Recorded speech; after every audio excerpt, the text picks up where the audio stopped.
Is your wife still in jail? Yeah, well, I heard grass can grow in any conditions. Guys.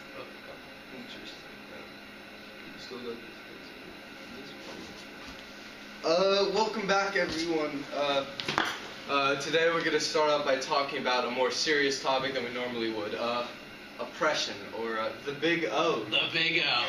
You hear about this? So in recent weeks we noticed a more concerning trend about, the Big O. Good, and so we'll start with Somalia, where Somali pirates are doing what they do best in recent weeks. Steal maps from Davy Jones and go find buried treasure. Am I right? Oh my God! Oh, they take cats from England too. Easy. Oh, you hear about the cats from England? Yeah, they're probably stealing those and parrots as well. Squawk, boss. Oh my! Yeah, exactly. You always get me, boss. Settle down. No, we normally don't point fingers, but Somalia. Put the cats and parrots back. But in real news, more and more pirates have become more and more successful in smuggling weapons and drugs off the coast of the country, along with killing and taking sailors hostage in the vicinity. And those who they found more valuable to them, they would lock them up. So one of these people who were locked up was Michael Scott Moore, a German-American journalist who the pirates just released after 2 years of imprisonment. He said his biggest fear while in prison was that Tom Hanks would come and do a subpar job of telling his story and make millions off of doing so. Paging Captain Phillips. Captain Phillips. Take it down, dude.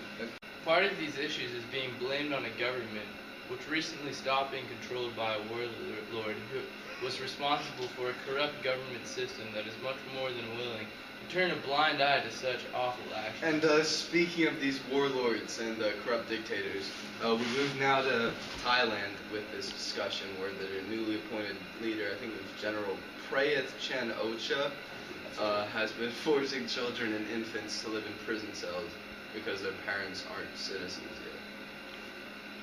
So while these children are waiting for their parents to get visas, they're learning to play the jailhouse blues on their harmonicas, I'm singing the jailhouse blues now. Wow. Thanks, settle down though. But on the subject of, children forced into things they can't control, abortion in El Salvador has turned into a major issue.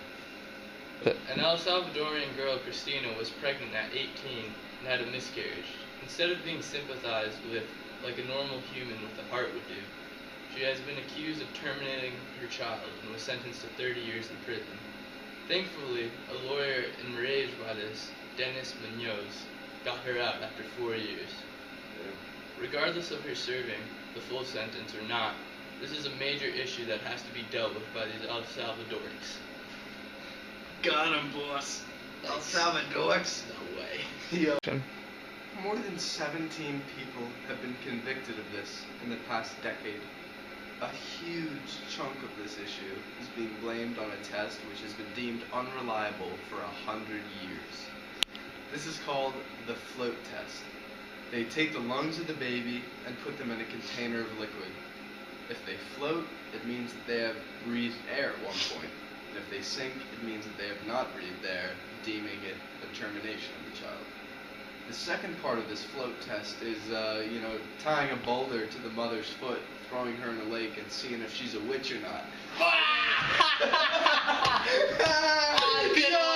Let's go, everything. So, in Burmese news, very unrelated, there's a lot going on, but for time's sake and because we were oppressed by T. Brandon's time constraints, talk about the Big O. Am I right, Jimmy? The Big O. The Big O. We only had a few minutes, so we'll cut to this clip of a Myanmar black squirrel found in the Thailand jungles. The Thailand jungles, people. It's a meter freaking long. Stop. That's a 36-inch beast of nature molded by the hands of Aphrodite herself just to chew on these freaking mangoes. Holy God. Like, cut to the clip, Jimmy, because this is a beast that needs to be dealt with. Like, we can hold off on, like, children in prison, but Jesus, God, someone help me. Wow, Jimmy. Very interesting. Take it